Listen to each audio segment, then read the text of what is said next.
दोस्तों,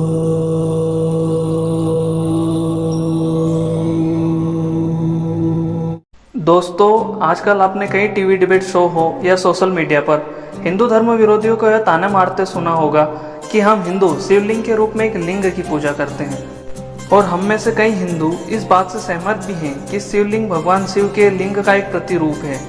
किंतु क्या यह सही है? क्या हमने इसके पीछे छिपे गूढ़ रहस्य को जानने का प्रयास किया या केवल लोगों की बनी बनाई बातों को सही मानकर उस पर विश्वास कर लिया?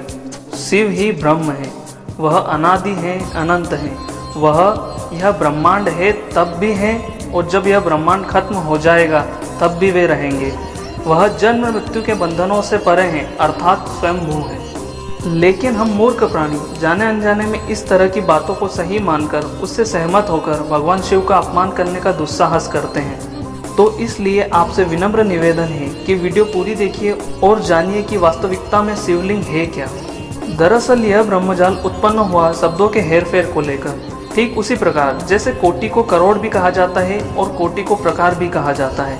वास्तव में शिवलिंग का अर्थ है भगवान शिव का अनादि अनंत स्वरूप, शून्य, आकाश, अनंत ब्रह्मांड और निराकार ब्रह्म का प्रतीक होने से इसे शिवलिंग कहा जाता है। शिवलिंग भगवान शिव का साक्षात प्रतिरूप है, जैसे शालिग्राम को भगवान विष्णु का प्रतिरूप माना जाता है। संस्कृत में लिंग शब्द का आशय है वह जिससे किसी को पहचाना जाता हो, अर्थात शिवलिंग वह है जिसे सदाशिव के रूप में पहचाना जाता है। इसको आप इस तरीके से समझ सकते हैं कि चर्च में जो पुजारी होता है उसको क्रिश्चियन लोग प्रेम से फादर कहते हैं, किंतु इसका तात्पर्य यह नहीं कि वह उन सबके पिताजी हैं, वह केवल भाव के कारण उनको फादर कहते हैं। इसी प्रकार शिवलिंग में लिंग होने का तात्पर्य यह नहीं कि वह शिव जी का शिष्य है। मित्रों, शास्त्रों में भगवान शिव को दो रूपों में पूजा जाता है, एक है भगवान शिव की प्रतिमा के रूप में और एक शिवलिंग के रूप में।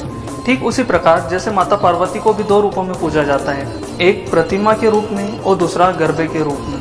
इसलिए आपसे निवेदन है कि शिवलिंग की तुलना शिव जी के शिष्य से कर महापाप न करें। श्री रामचरितमानस में श्री राम ने कहा है कि शिव का द्रोही मुझे स्वप्न में भी स्वीकार नहीं है। इसका मतलब आप शिव के बारे में कही गई मनगढ़ंत बातों को सही मानकर केवल सदा शिव का ही नहीं बल्कि श्री राम का और समस्त देव देवताओं का अपमान कर रहे हैं, अपने सनातन धर्म का अपमान कर रहे हैं। और रही बात शिवलिंग की आकृति की, तो शिवलिंग की आकृति इसलिए ऐसी होती है क्योंकि हमारे आत्मा की ज्योति भी इसी रूप में होती। तो दोस्तों, हमारा कर्तव्य था आपको शिवलिंग की सत्यता के बारे में जागरूक करना, और आपका कर्तव्य है कि इस जानकारी को अपने परिजनों और मित्रों को शेयर करना तथा सही जानकारी उन्हें प्रवक्त कराना। वीडियो में बस इतना ही। वीडियो अच्छी लगी हो तो वीडियो को लाइक करें और चैनल को सब्सक्राइब जरूर कर लें।